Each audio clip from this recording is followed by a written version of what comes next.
and got some incredibly important news for you today. Now, as I bring this forth, I'm going to have to be rather quick. I'm going to have to read this. It's condensed down for YouTube, so I'm going to have to read it to stay on track. But keep in mind, it may seem off topic, but all of this is interlaced with everything going on globally. And I was shocked when I found these undeniable facts you need to know, and you need to know now. My immediate reaction was, for lack of better words, shock and disbelief.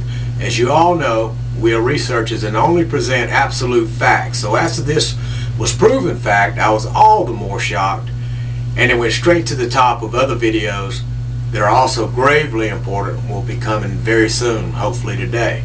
Quite frankly, this is a little frightening. You'll probably have the same reaction when you hear this. I have condensed it down, as I said, to fit all the various formats. I'm going to have to read this.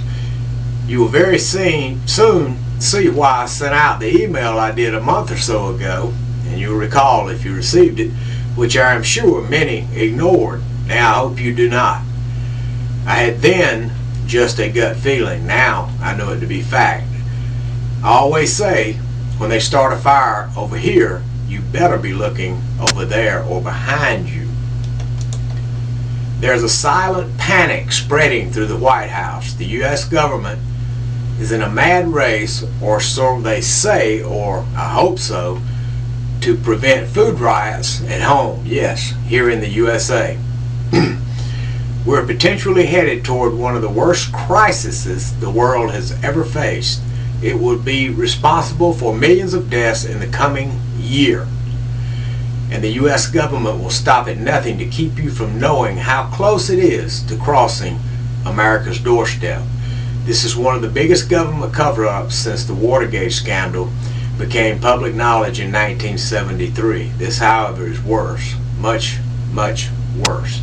But I must warn you, you must handle this data sensibly and prepare and not panic.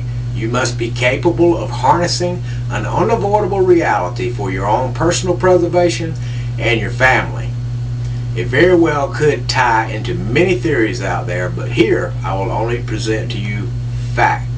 Right now, a perfect storm of food scarcity, global warming, skyrocketing oil prices, and an exploding world population is driving up food prices and plunging humanity into a global food crisis of biblical proportions. In fact, the head of the International Food Policy Research Institute in Washington, D.C. says, and I quote, "World agriculture has entered a new, unsustainable, and politically risky period." The Wall Street Journal quotes, "If food supplies don't keep pace with population growth, prices are likely to climb further. Economic growth in rich and poor nations alike could suffer, and some fear violent conflict could ensue." And he's right. Skyrocketing grain prices have already ignited extreme civil unrest in countries along the equator. In Haiti, mobs of food protesters flooded the streets shouting, "We're hungry," forcing the prime minister there to resign. Violent demonstrations over the high cost of food have led to 24 deaths alone in Cameroon. Rice hoarding in the Philippines is now considered punishable, and the penalty is life imprisonment. And in Yemen, even children have taken to the streets to demonstrate their hunger. But if you think this growing epidemic is only confined to these developing worlds, think again.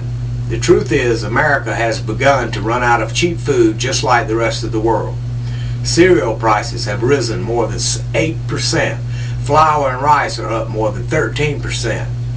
Even milk, cheese, bananas, peanut butter are up 10%. And eggs, they've skyrocketed more than 30% all in the last year. And that's not all.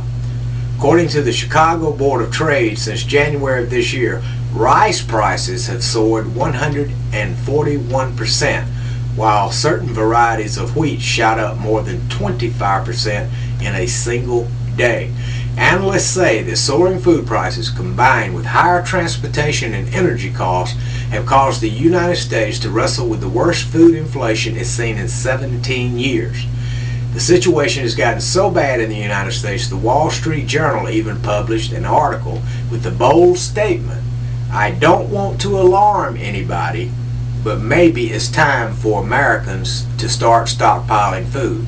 That's what the Wall Street Journal said. Load up the pantry. People are too complacent. They think higher food price food isn't going to happen here. But I don't know how food companies can absorb the cost. This is a manager at Quaker. Even Costco, we've proven this. Check it out for yourself. Even Costco and Sam's Club have begun to ration rice to only 4 20-pound bags per visit in an effort to curb hoarding. We checked it in more than one place. Go check it for yourself. And they're considering doing the same thing to flour and cooking oils and other basic substances. But if you're hoping the U.S. food crisis is just a passing phase, here's the bad news. Experts predict food prices will continue to rise for a decade or more. And the U.S. government is terrified if prices get much higher, the nation will thrust into chaos as hordes of panicked Americans rush to start stockpiling food. When that happens, your health, your wealth, and even your life may be under jeopardy. But brace yourself, because that's not even the half of it. The U.S. government's little dirty secret here. Recently, I received a piece of intelligence that implicates the U.S. government in a dirty little secret. I can tell you that I'm confident it is 100% accurate and true. I could not in good moral conscience withhold this, no matter what jeopardy it places me in. According to my source, the U.S. government has been closely studying population growth along with the UK. As a result, the thoughts are this, and brought about a mathematical growth model that demonstrated how the human population would increase at dramatic rates, kept only in check by natural limitations. These natural limitations including having enough food to feed the growth population. The research further states that without widespread war and disease, the human race would eventually outgrow Earth's capacity to provide enough food to feed the masses. That means that the population continues to soar at the rate it is now, the human race could face starvation on such a massive scale it would make the bubonic plague, malaria, and AIDS look like child's play. You doubt that? Well, consider this. The United Nations projects the world population will reach 9 billion by 2050. Up from 6.6 billion today. And to keep up with this massive population explosion, the UN goes on to say that we'll need to produce more food in the next 50 years than has been produced altogether during the past 10,000 years combined. The exploding population is outpacing food production. Now, you and I both know the U.S. government will do everything to keep this from us.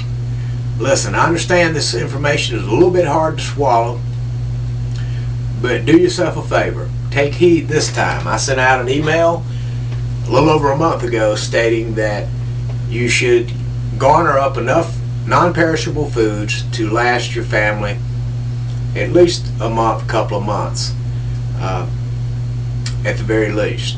I also suggest that you go out and buy 10-meter band radios or ham radios, because if we go into some type of an emergency, if we go into a food crisis, there's going to be chaos. And it's not going to be the criminals and the folks you think. They know how to survive. It's going to be those that don't know how to survive that's going to be panicked and not know how to fend for themselves. So be prepared. You know, I'm not a doomsday person. I'm telling you information that I'm getting. People have not failed me yet in giving me information, and I believe 100% in what they're saying. Let's hope I'm wrong. If I am, I'll be the first to come and tell you I'm wrong. But I have to give you the information that I'm given. I have a moral obligation. When we obtain knowledge, we become obligated. And this ties directly in with everything else going on in the world. We're going to be bringing out some videos today that are going to be so incredibly important. So you need to stay tuned, subscribe, make sure our videos get out. We don't care about celebrity, we care about you. This is Mark Taylor. We'll be back in a bit.